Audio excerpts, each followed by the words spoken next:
Hello and welcome to the Providence College podcast. I'm your host, Liz Kay, and I'm joined by producer Chris Judge of the class of 2005. Here on the Providence College podcast, we bring you interesting stories from the Fryer family. This week, we're talking with Amy Cembor and Megan O'Rourke from the Office of Admission.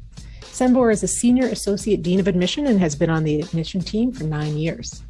This spring, she became an alum herself after completing her MBA through the Providence College School of Business. O'Rourke is an Associate Dean and Admissions Coordinator of Midwest Recruitment. She's based in the Chicago area and joined PC in 2019. Amy and Megan, thanks so much for joining us. Thanks for having us. Thank you. It feels hard to believe that we're in the midst of recruiting for the class of 2026 already. What are some of the questions you're getting from students and families on the road these days?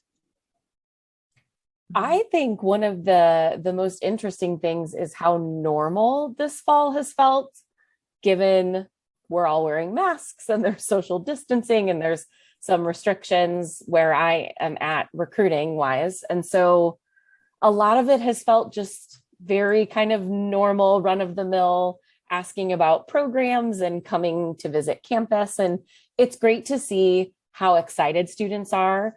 I think one of the things that I was maybe a little bit apprehensive about going into this fall was that students might feel nervous about traveling farther distances to go to college. And that really hasn't been the case. There's a lot of Midwestern students excited about the prospect of attending PC. So, yeah, I have to agree. I think for both our in-person visits and our virtual visits, because we're still living in a bit of a hybrid world in terms of recruitment, the students themselves and the family members, when they're involved, they seem excited to have a quote unquote normal college search experience. It feels much more I don't want to say much more normal, but the anxiety that I'm sensing from the students and families is more your typical, I'm nervous about going to college and not being admitted anxiety, as opposed to the, oh my goodness, how is your college handling COVID? People are really looking forward to a normal life.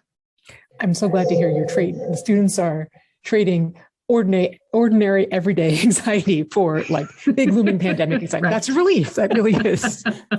For everybody. Agreed. So we're talking in mid-October and deadlines for early action and early decision are coming up very soon, November 1st. Could you talk a little bit about the differences with early action and early decision and what those, talk a little bit about the differences and some of the benefits for students who choose early decision 1 or 2? Sure. I can start, Megan. Early decision and early action, I always find it easiest to define for families by the names themselves. Early action is acting early. It simply means that the student is ready to apply and submit their application early, as opposed to early decision, of course, right, where they are deciding on their college choice early. The student needs to be sure that this is the place that they want to be if they're early decision. They're submitting that one application with the signed contract by student, parent, or guardian, and high school counselor, saying that yes, this is where they want to be, whether it's PC or whatever other school. It's that one contract, it's that one agreement. So that decision has to happen early. I think there's a great benefit to applying early decision if the student and family has had the time to do their research, if they have had the chance to really understand who they are as well, the students understand who they are as students and what they want in a college community. And they've had the I'll call it a luxury or a privilege of visiting schools and being able to experience those places. If you've had that chance, early decision is great because you're able to put yourself forward and say, hey, I want you. I want to be at your school. I want to be, in this case, a Fryer. And we acknowledge that. We give that a nod in the admissions process. There's no hiding that at all. However, I would say that if a student isn't sure, or if there are, some serious financial questions within the family, that they really do need to, look at all of their options and simply act early. There's no shame in waiting. The worst thing I've ever seen when I worked at a high school for a few years was the student who came in 2 months after they had gotten their early decision commitment and weren't sure that's where they wanted to be anymore. And that was heartbreaking because their friends all still had choices and they were done and they didn't know if they wanted to be done. Megan, I don't know if you have anything to add.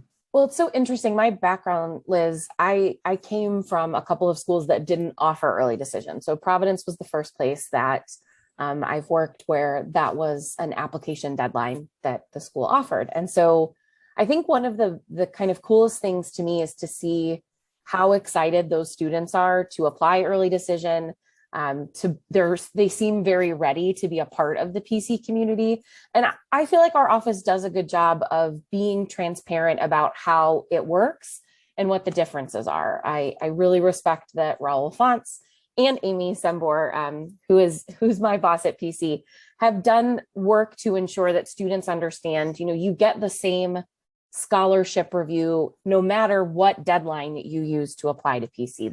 The financial aid consideration is the same. You'll hear a little bit earlier, which is always a great thing, but it provides a way for students who are ready to make that commitment, who have done their research and done their homework, kind of like what Amy was saying, to be able to make that step a little bit earlier and hopefully feel a little bit better, less stressed, less anxious, because they've got their decision in hand in the fall of senior year. So, yeah. And so if they apply by November 1st, when do early decision and early action folks get their answers? Yep. So early decision students get their answer back within a month. We try to get it back to them by the very, very beginning of December, maybe a few days before December 1st, but we can't promise that at this moment. It depends on volume. And early action students, we tell them they'll have it by the holidays. And then, of course, early action students don't need to commit to us until May 1st, right? They have all of that time to compare their financial aid packages, look at their other offers from their other schools, come back and visit again, see how great it is here, and make that decision later. And the early decision students need to get back to us. We give them about 2 weeks, I think it is this year, to submit that check. Because in theory, if they've done it the right way, they know this is where they're coming. They just need to do the paperwork. Now, Amy, when we were talking about early decision, you touched on the financial consideration that's part of that decision. And there are students at PC from all different economic backgrounds, which is part of the college's mission. So could we talk about affordability? What do you say to prospective students and their parents if they feel like they can't afford PC? Yeah, we really try to express to students and families for all application deadlines that we hope that the sticker price, as it's called, of the college is not going to hold them back from applying. We really hope that they will, take a deep look and see all that the college has to offer and complete those financial aid forms. We urge people to do it by the deadlines. We use the FAFSA, the Free Application for Federal Student Aid, and the CSS profile. And if they get those in by the respective deadlines for the application deadlines, they will get their financial aid package. They will be considered for merit-based scholarship, separate from the financial aid process, right? There's a robust multicultural scholars program as well here at PC that can, cover half tuition, full tuition, depending on the student's financial needs. So our hope is that they will work with us and work with our partners upstairs in the financial aid office. They are financial aid counselors as well, and they break down the applicant pool by alphabet and, work individually with students to really try to make it, as you just suggested, it's part of our mission, right? To try to make it an affordable place. Realistically, it won't be for everybody, and we're sorry for that, but we really do try the best we can to make it so. What kinds of questions do you get from families about this? And Megan, I'm wondering, especially if someone is kind of newer to learning about Providence, just getting aware of what the school is all about, like what kinds of questions do people ask about? I think generally speaking, we have a lot of families that we work with where finances are a concern. I think we could have a whole other episode about the cost of college and the cost of higher education. But I think families, generally speaking, have an understanding it is an investment and we need to think about it that way.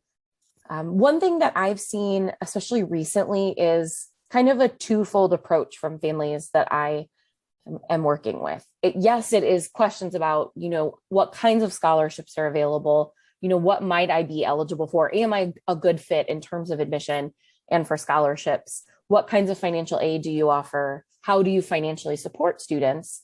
But the thing that's been interesting, and this is a somewhat recent trend, at least in my experiences, is that I think families have also started to make the connection to and kind of connect the dots with, okay, but what's the return on my investment? I'm going to turn over this money to you. I'm going to make this big investment, right? It's probably the second biggest thing you will purchase in your lifetime, or first, if you don't buy a home, right? And so what am I getting out of this? And that's where really we have the ability to shine. We have incredible retention rates. We have incredible graduation rates. Eileen and her team in career services do an excellent job of career preparation. And the placement rates really speak for themselves. And that's been something that I feel like I can be super confident with families in explaining and kind of walking through. Yes, this is investment. Yes, we can walk you through. Like, we have an excellent financial aid team. So they can kind of help with the understanding of what is this going to look like, and how do we make these payments and do all of these things to make sure that it is affordable. But on the flip side of that, the families should feel confident in knowing that their students are going to have a really robust and enriching college experience at Providence College, and be able to go out and change the world and make a difference and make an impact, because we're giving them all of those opportunities to be able to do so. So fantastic. Exactly. So let's shift a little bit and talk geography. Students are coming to Providence College from everywhere. I think alumni from 30 or 40 years ago would be a little surprised to learn that, Rhode Island is not the hometown, like the home of most students do not come from Rhode Island and Massachusetts anymore, but right. they're coming from all over.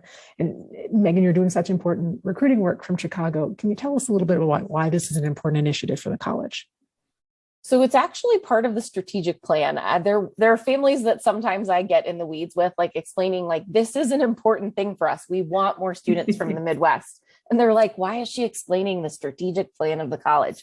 Because I think it's important to know that at an administrative level, at a leadership level, there has been a recognized commitment of, we want our reach to grow beyond the scope of New England and the Northeast. And so I started working in 2019 in the hopes of continuing to build on the work that was already done in the Midwest from my amazing and wonderful colleagues. So trying to ensure that by putting someone physically here, and we have someone out in California, Southern California, doing the same work, Marty Vaughn, the two of us are, because we can be physically there, we have easier access to students, to families, to counselors, in meeting with them and kind of walking them through what it's like to be a PC student and how to get them from, the West Coast or the Midwest back to Rhode Island. And it's been a fun experience so far. It's been a unique challenge, but we have great name recognition in the Midwest. We have a wonderful group of alumni in the Chicago area who I was lucky enough to finally be able to meet.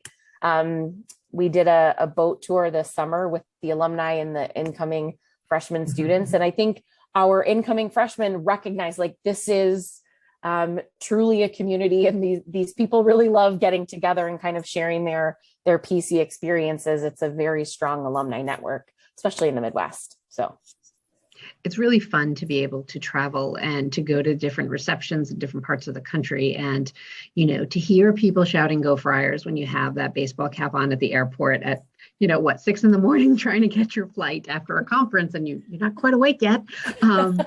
But it's, there's that Friar family's real. We all know that if we're here on campus for sure. And I think, having people like Megan and Marty up there, it's been a pleasure for me to work with them, to have, that we have somebody right there, and to hear from a colleague at a high school out in the area, like, hey, I just met Megan, or hey, I just met Marty. And Liz, what Megan hasn't shared yet is that she's the past president of the Illinois Association for College Admission Counseling. So that puts the name of Providence College, selfishly, up there on the big screen at Illinois events and at our national level. And she actually was just voted in by her colleagues to represent all of the presidents from the 23 associations at our national level on our national board for admissions. So that's huge. I mean, it speaks to her leadership, of course, and we're super proud of her, but that helps the college as well. And it does continue to push forward for us and for the administration, that call to be a national institution. I just needed to brag about her too. So feel free to take any opportunities you need. We can work that into our agenda. So, we talked a little bit about the strategic plan. The strategic plan is also really clear about the college's efforts to build an inclusive community here on campus by inviting students from wide and varied backgrounds to come and study and be part of our community. Can you talk a little bit about what admissions role is in achieving this goal?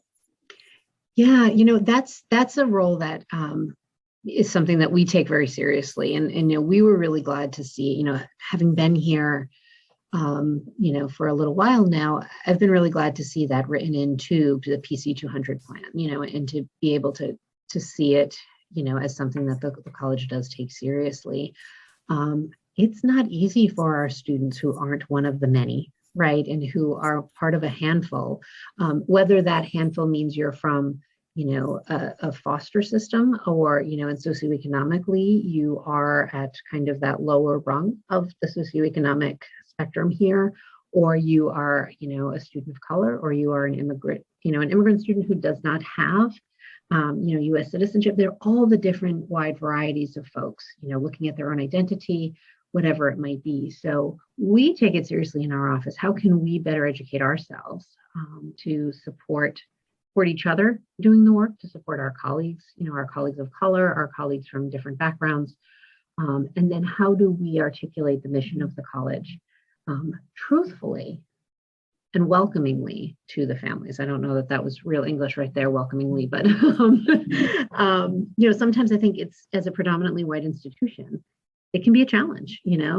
White girl like me shows up in Harlem to talk to some of these students, and they're in the majority where they are, and to talk about them being in the smaller percentage of students on campus can be challenging. And we want to be encouraging to folks and hope that some of them are brave enough to come help us continue to move forward, right? And to be strong. But how are we supporting them and helping these students persist and feel like they're part of the family too?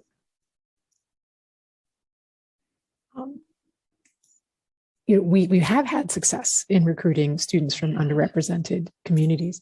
What do you hear from students from those communities and their families about when after they visit and apply, what attracts them to PC? That's a great question.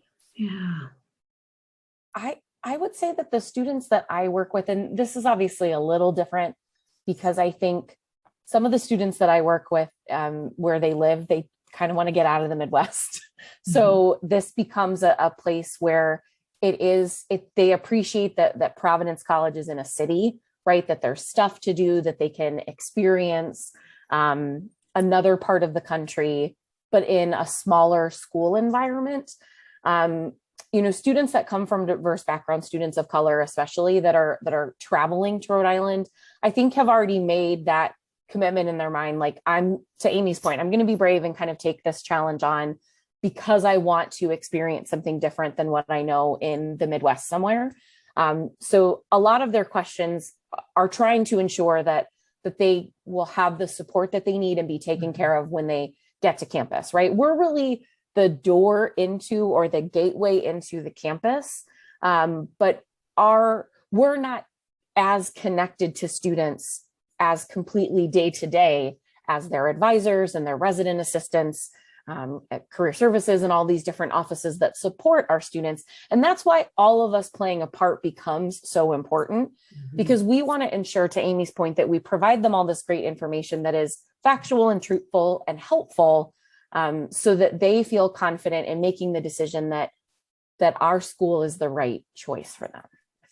And I think the students and families who do visit too, I think once they're here and once they're part of the community, they see that, there are supports here, and that there are students who've come before who have said, hey, let me turn around and help those coming with. I think creation of things like the, Dream Coaches and Friar Foundations and, the Peer Mentor Program, PMP, and Horizons, all of these students are part of something bigger than themselves, and they want to turn around and they want to give back too, right? I've been stepping in the absence of our coordinator of diversity outreach to work with our diversity outreach team, our students who help us to do some of this work, and their juniors and their seniors who said, hey, they knew the questions that they wanted answered when they were going through the admissions process, and they're unbelievably generous with their time and energy to help us then, offer themselves up to answer those students' questions as well. And to kind of tell them like, hey, here's where you go get your hair done in the city, or here's where we can get some really good food, or these people are great resources if you're a first generation student, have a first gen mentor. So I'm indebted to our students who are willing to give of themselves in that way, and show others around as well. So shifting our thoughts a little bit about how you make a class when you stop recruiting applications and start really reading those applications and trying to see who wants to become part of the family. It's interesting, I think, to note that this year's incoming class was the most balanced gender-wise in many years. We got closer to 50-50 than we have in at least a handful of years. What are some of the things that you're considering when you start that application process and you start thinking about how to build a class? Yeah, we have our big reset meeting. That's what I like to think of it as in my brain. Megan, I like that. That feels appropriately named. Yes. Doesn't it? Yeah. So for folks who are saying, what is Amy talking about? We travel in the admission office. We travel out and meet students where they are and invite them to campus, and a lot of really, as you just said, Liz, some true recruitment, getting the students to click submit by November 1st for early action or early decision. Which usually results in a significant number of applications here on November 1st by midnight, or maybe it's 12:01 on the 2nd, right? We have always had this rule in this office, the end of August to October 31st, travel as much as you can travel, visit as many schools as you can visit. And then November 1st, sorry, no more traveling. We have a big meeting, a reading meeting, and we stop and we say, how was the fall? What did we feel? Some of the questions you're asking us, what were the questions out there? Did you see fewer or more students than usual? All of those things. What do we think the pulse is in and among the seniors right now? We go through every year the reading document. This is a manual that we go through every year with a fine-tooth comb, looking at how do we look at GPAs, how do we look at strength of curriculum, and what is our philosophy behind reading, and how are we trying to build the class, right? We remind ourselves about our implicit bias and kind of what our own backgrounds are, and how are we bringing that to the table? Where do we check ourselves and each other? What the goals are of the college this coming year, right? How many freshmen are we really looking for? What is the composition of that class, et cetera? That's why I call it our reset meeting, because then you go from, you take your marketing hat off and you really go in and you turn into a counselor and you start reading those applications. We go back to COVID uniforms of sweats and, maybe a couple days of unwashed hair because you're sitting in front of the computer reading through and giving each student's application the time and dedication it deserves, because they had put a lot of time in and thought when they were filling out those applications before they sent it to us. So it feels sad to continue to ask about this, but as we still are feeling some of the effects of the pandemic stretching into yet another year, how is it affecting the college search process, in your opinions? Like, we have college campus tours in person again, thank goodness. But what else has changed in your opinions? One thing, and Amy, I'd be interested to hear if you've had any counselors tell you this, but I have had a handful of counselors in my territory in the Midwest mention that they feel that both juniors and seniors are behind in their search process. I even had a senior in a visit last week, or maybe it was this week. I think it was this week. He went so far to say, I don't feel ready for this. Like, I don't feel like I'm a senior. I spent 2 years on Zoom, and now I'm here and I'm expected to go through this process. Whereas I'm still kind of feeling like I'm a sophomore or a junior. I don't feel like we're the seniors and we should be, going through all of these things. So it's interesting to hear that specific of a comment regarding the time spent on Zoom.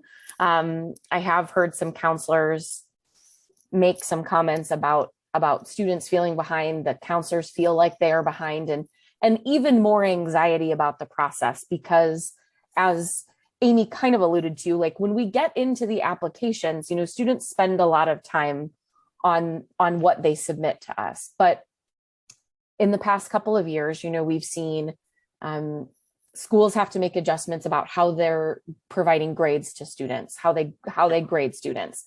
Students are not able to participate in activities the same way that they were. So this reset meeting that Amy referenced really is important, because it gives us a chance to figure out, what are we going to see in this process, and what kinds of things should we be prepared for, and how can we as a staff ensure that we are giving these students that have painstakingly, in some instances, applied to PC the best chance that they can for admission, because we want to ensure that we are giving them the appropriate amount of time and review and thoughtfulness in all of these things that played a part in their time in high school, right? No school on Zoom, and no activities, and canceled programs, and all of these things that have impacted how they view their high school careers and high school experiences. It's been interesting to watch, especially this fall.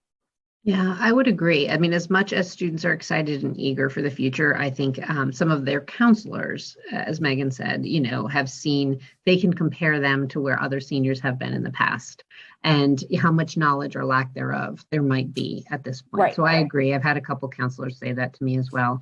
I know the students do have the anxiety of, what are we going to see on the transcript? What are we going to think when we see grades that might look a little out of sorts for March of 2020 or last year? How are we going to compare them to students from other high schools, which we don't do? But when half of their time was on Zoom, we see it across the socioeconomic lines, I think even more so, sadly, right? We know the students who opted to stay home full time or had to pick up the extra shifts at their job because their parent or guardian got sick or couldn't work, or, having New York City, some of the, if their dad is a taxi driver or the mom is a home health care aide and they couldn't work, these students couldn't log into their Zoom classes because they had extra shifts, because they were the healthy one, or the one who could work at their job at whatever Dunkin' Donuts or whatever it might be. I've heard that story a number of times, and I feel like that's more so. It's exacerbated, I think, by COVID, is what I mean to say. Mm-hmm.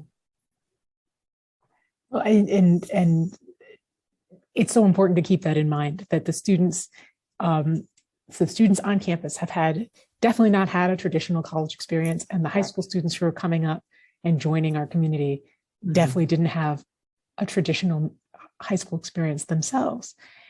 And we've talked a lot about anxiety during our conversation. A lot of incoming students, even before the pandemic, worried about how they were going to succeed in class at Providence College, if they were ready for the rigor of the curriculum here. With the caveat that we understand that things are still not necessarily settled and in place in all of our, the schools where we draw from. What can students who are current high school students now, seniors, juniors, do to prepare for what they could expect if they want to join Providence College and be students here? I am of the mindset that when I talk to students about how to prepare to go to college in general, PC, yes, obviously we talk about that, but Amy referenced this, part of our titles at one point or currently are counselors, and I take that part of my job very seriously, as does Amy, in that we want to ensure that students understand how to prepare with trying not to stress them out more about being prepared, right? And so I think I like to talk to students about this sense of challenging yourself appropriately. It's not going to do you any good to overexert yourself to the point of mental health issues, physical issues, that kind of thing. But balancing your schedule with honors and AP classes, taking some challenging classes, that's going to prepare you for a lot of really great institutions across the country. so that you can be ready to kind of take that next step. And that's something that I feel like I talk to high school students about a lot, is how high school and college classes are different, and how you're kind of treated differently as a student, and how mentally you can wrap your mind around being prepared for that. And one of the great ways to be able to do that is by working through some things in high school, if you are able to do so. Yeah, definitely. I think the other part too, related to that, is not only thinking about how college is different, but also asking themselves, I always tell students and families this, especially those in 11th grade, asking themselves what they need to be happy, asking themselves what they need to be successful. What are their favorite things? What gets them excited? Sometimes I'll ask them what homework it is that they do first. We always do the homework that we like the best first, right? We save the stuff we don't like for the end. Because I think sometimes the students and the families are so interested in crafting what we want to hear or what we want to see or what's going to make them look the best. And they're trying to fold themselves into this funky box when maybe they're a circle, not a square, or maybe they're a triangle, and really trying to honor those pieces and that voice. I think that's the part that would then help them be the most successful in the college search process. Those are the students who I think we get most excited about reading in the application, the ones who get to be themselves, and we get excited because they have these cool things. It's not that we have a hierarchy of what events or what activities are the most important to us, right? You have the mom who calls and says, but my son's an altar boy. I'm like, well, that's great. But, what does he like to do? What is the exciting part for him? One of our supplemental essay questions, Liz, on the application, and it's optional. We have 3 different choices, but my favorite one above all is, Megan, you might guess, what's your favorite theme song, or what is your theme song and why? Because that really 100%. gives, right? Yeah, totally. We've gotten the best answers to that. One person put Jingle Bells, and then they explained about how the holidays make them feel happy and that's really a time for their family. Somebody else, puts Neil Diamond because it was something Grandpa used to play with them all the time. Those of us who are over a certain age have to Google certain artists because we have no idea who they are. But it's something that it really speaks authentically to who they are. And I think that's, that would be my advice anytime I can give it is, don't ask what I want to hear. What do you want to tell me? Mm-hmm. I love that. Yeah. I think we need to make a playlist of some theme songs here. I think Matt, a great idea. Yeah, Matt was keeping track of them for a little while, and then I don't know what happened to them, but we've had some good conversations about it. Yeah, it's definitely a conversation starter. Oh, yeah. For sure.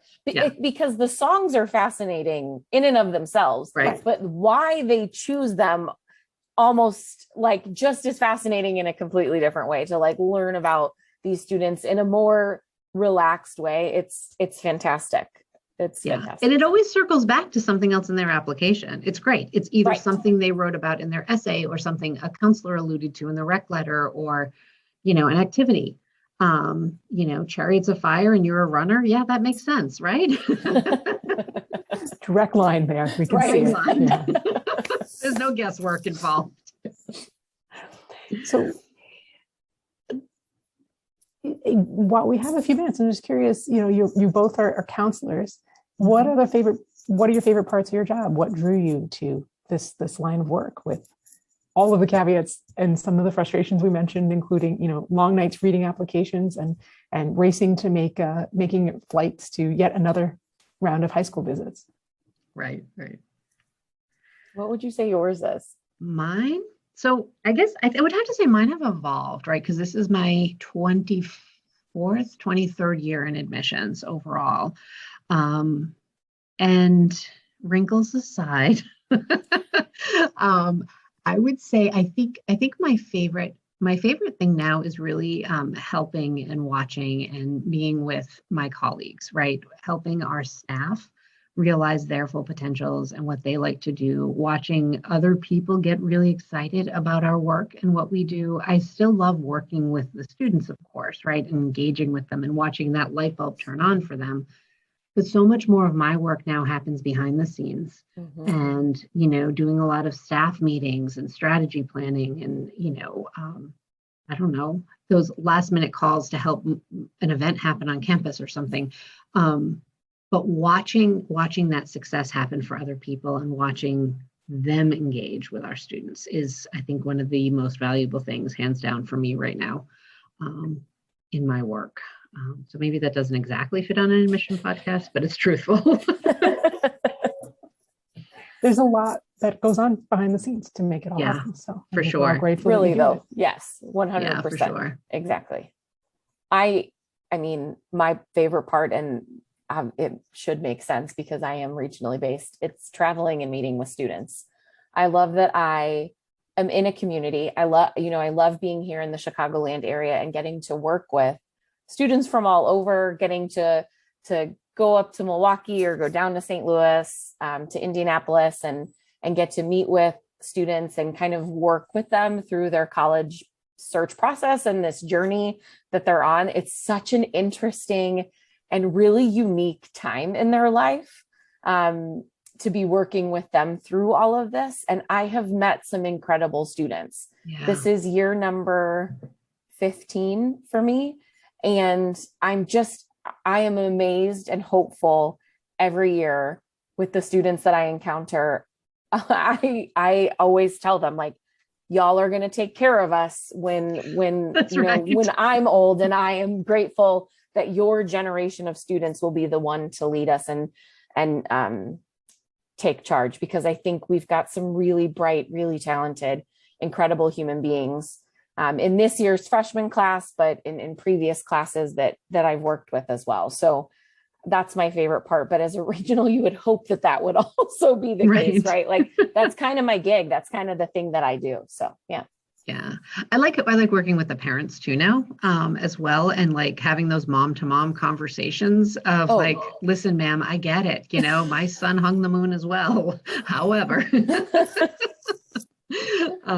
so as Megan knows, sometimes I end up running interference between those parents that are a little more particular, and some of the counselors. She's very good at it. I don't mind. My kids call me Dragon. And we appreciate sometimes. Well, Amy and Megan, it has been a real pleasure talking to you. Thank you so much for joining us. Thanks. It's been a lot of fun to be here. Appreciate it. Thanks for doing this. Subscribe to the Providence College podcast in all the usual places, including iTunes, SoundCloud, Stitcher, Google Play, and Spotify, as well as your smart speaker. If you like what you hear, please review and share with others. Thanks for listening, and go Friars. Go Friars.